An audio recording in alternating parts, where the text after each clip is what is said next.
We're here digging for butter clams. Butter clams are identified by this dark color and these nice smooth concentric rings.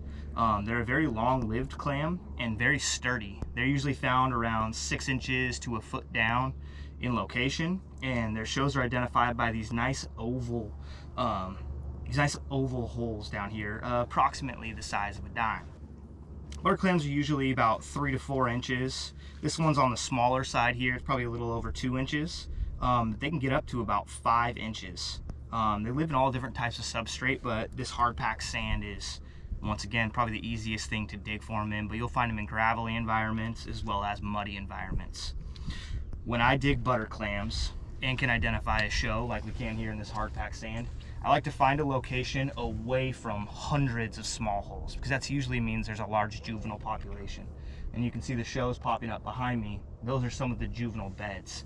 But as you dig down, you tend to kill clams. And so I like to find areas where there's 5 to 10 larger holes, meaning I'm getting after the adults. And that's what we have here in this location.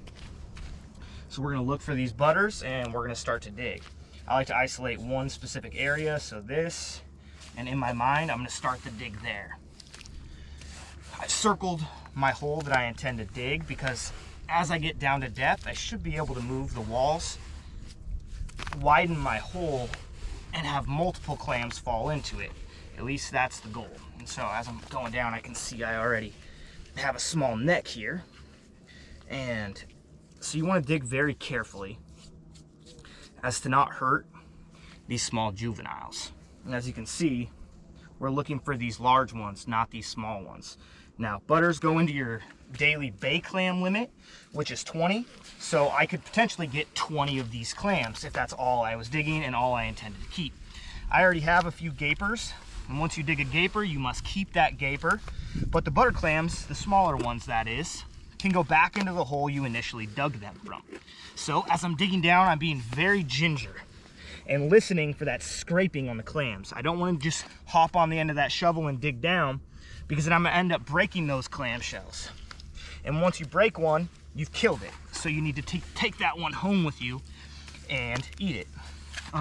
Breaking a shell doesn't affect the food quality, but it will increase the amount of sand that gets into the butter clam, and that just makes it tougher to clean, tougher to eat, and we don't like to do that.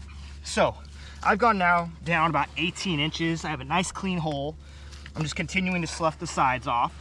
And I know I'm at depth because I just pulled those 2 out.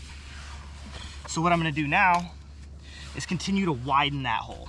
And you can do that with your shovel to gain big strides, but you could potentially be throwing butter clams out. So as I go down, once I get to depth and I have a nice large hole like this, I just move sideways. Take my dime there, and I'm just gonna dig straight down, and kind of like a dog would dig, pull it right back between my legs.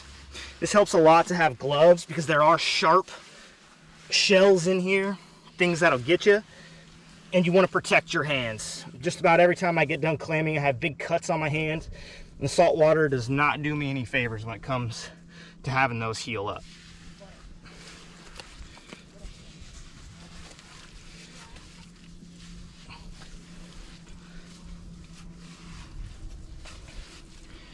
Adam, I have something pumping down there.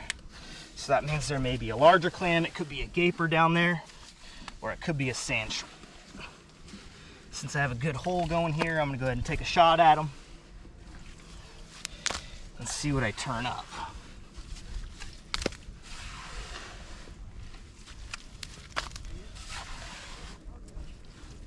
And likely it's just a sand shrimp. They wouldn't be that deep, but I've now increased the density of my hole, or excuse me, the depth of my hole, so I can just move to the side. And all I'm doing is taking about 1 inch and shoving my hand straight down and pulling that sand back.